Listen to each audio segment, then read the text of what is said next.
What's up, guys and gals of the movement world? It's Sean Mishka, the Movement Miyagi here, coming to you once again on behalf of Football Beyond the Stats. Today, not on behalf of our movement play of the week, but instead a new feature here that we're going to do at Football Beyond the Stats, titled our Movement Skills Short Stories, where we're going to lean into some of the best plays of that respective week and really look at the practice activity design that can emerge from it for coaching practitioners, football coaches, strength and conditioning coaches, athletic performance coaches, skill acquisition specialists, trainers, whatever it is that you call yourself. What did we witness on that respective play where we can utilize to inform our own practice activity design? So let's get into it here. Lad McConkey, a play that didn't count, a punt return, I don't know, 52, 54-yard punt return, something of that nature. It said it didn't count. It didn't count because they had a running into the kicker or roughing the kicker call. But we're going to look at what Lad McConkey, number 15 of the Los Angeles Chargers punt returner, does on this respective play. You've already seen him put a couple of guys on skates and then hurdle the tackle attempt from a number of commanders before this nasty move to pay dirt, or so what he thought was pay dirt, on and against the commander's punter. So when we look at this problem that could be set, we see right off the bat a 1v1 in space, really easy thing to do, long distance, huge space with a bouncing ball.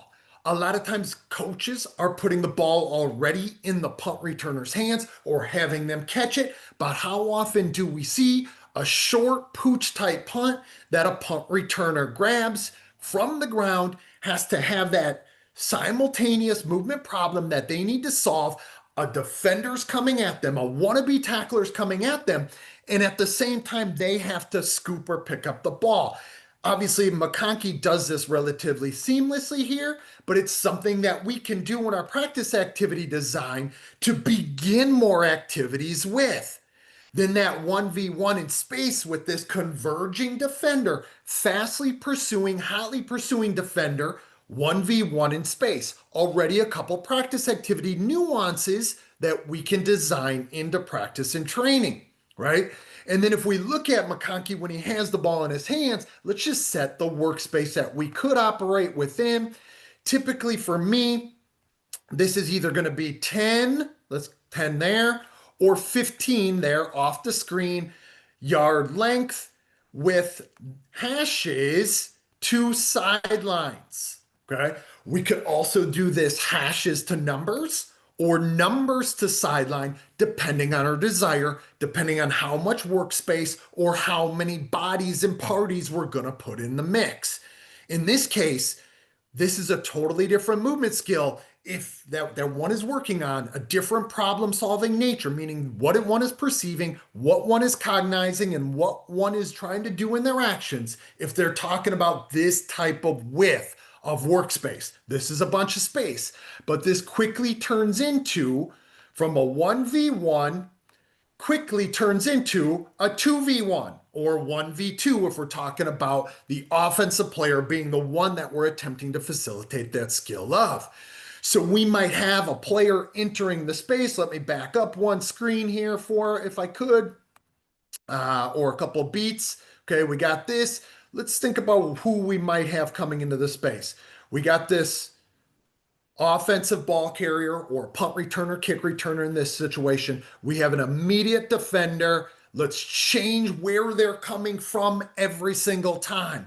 They could be head up really frequently. They could be tight to begin with. They could be having to pick up speed, and the ball carrier, in this case, the punt returner, would have to perceive, cognize, and act around those changing interpersonal distances, as well as the posture, the kinematics, and what lies to the left and right, as well as beyond. Then we could have this cat entering the workspace either from the left. He could be head up, entering the workspace from behind. We could have him entering this workspace from McConkey or the ball carrier's right. All of this changes the dispositional problem that the punt returner is going to have to deal with. So he puts both of these guys on skates, and he has to adapt to a constantly changing alive movement problem. Unpredictable, indeterminate, and constantly changing. That 1v2 can quickly turn into, like we see here, a 1v3 or 4. And we would change that really frequently to bring a ton of problem variability. So the solver has to go through what we refer to as repetition without repetition, constantly changing their process of solving that problem again and again because the problem itself is changing. We never step in the same river twice. We're not the same man. The river's not the same either. We see McConkey with his first hurdle then. We see McConkey with his second hurdle before we look at the next movement problem that we can really easily set as coaching practitioners right about here, maybe a half beat behind. Let me get back here to about the 15, where we cannot see the punter just yet, but usually 10 to 15 yard length of workspace again. This time we might be looking at maybe a tighter workspace side to side, especially because this is a bunch of space to work with. Okay, we see from the 10 on in, and we have that ball carrier. In this case, we cannot see defender, but we would change where that defender is coming. We would have him enter the workspace with speed, already ball in hand, needing to move as quick as he can, still to pick up the unfolding problem. Okay, let's look at this now when McConkey gets into the space at about the 10, where we see the punter enter the mix. Remember, guys and gals, behavior affords behavior. How one person behaves perpetually feeds into what might be there as opportunities to act, aka affordances for ourselves. This is the affordance landscape then. And I want you to think about what affordances really are. They are individual. They are frame dependent. That means it depends on who's doing the perceiving and acting and who else is on that reciprocal side of the coin. In this case, a punter. McConkey realizes he's got a chance to posterize this cat here who isn't overly adept at making guys miss in space. Look at the posture right here, and let's think about how his posture might change as McConkey gets tighter and closer to him, right? So we see this kind of unfold now as McConkey's behaviors feed into the punter's behaviors. How else could have McConkey behaved if this wouldn't have been a punter? I want you to think that to yourself. You can tell the punter is dead to rights right here, has no choice. He's in chaos. His feet are already slipping. That's another thing that we can do. We should do. Our punters, our kickers, our specialists should be put in these scenarios and situations, just like our defensemen or defenders, linebackers, defensive ends, safeties, corners, the like, right? Because you can see here, fish out of water, the punter is, okay? Let's take this and look this back one beat before he does slip, right about at the 10-yard line. Again, that workspace, 10 yards to sideline, or the 10-yard marker to sideline. 10-yard workspace by about 10 yards, maybe a little wider, maybe a little longer, depends on your needs. Constantly manipulate the constraints here.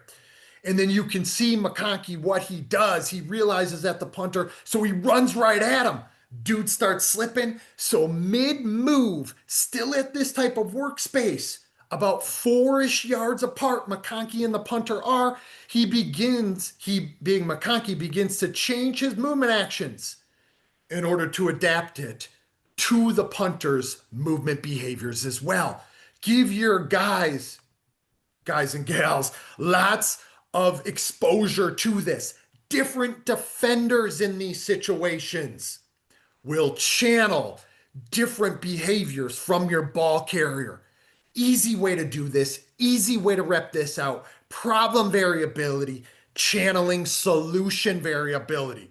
What one is perceiving, what information is there for pickup, interpersonal space, posture, kinematics, changing speeds. Are there any other threats?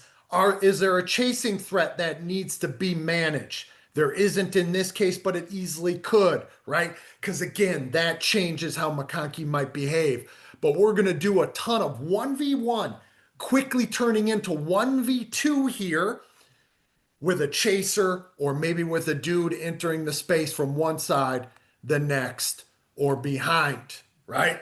Hopefully that makes some sense for you. Easy ways that we can manipulate our practice tasks and environment to channel similar movement behaviors as we witnessed from McConkey. Even though this bad boy didn't count, we still want to lean in on what it might show us.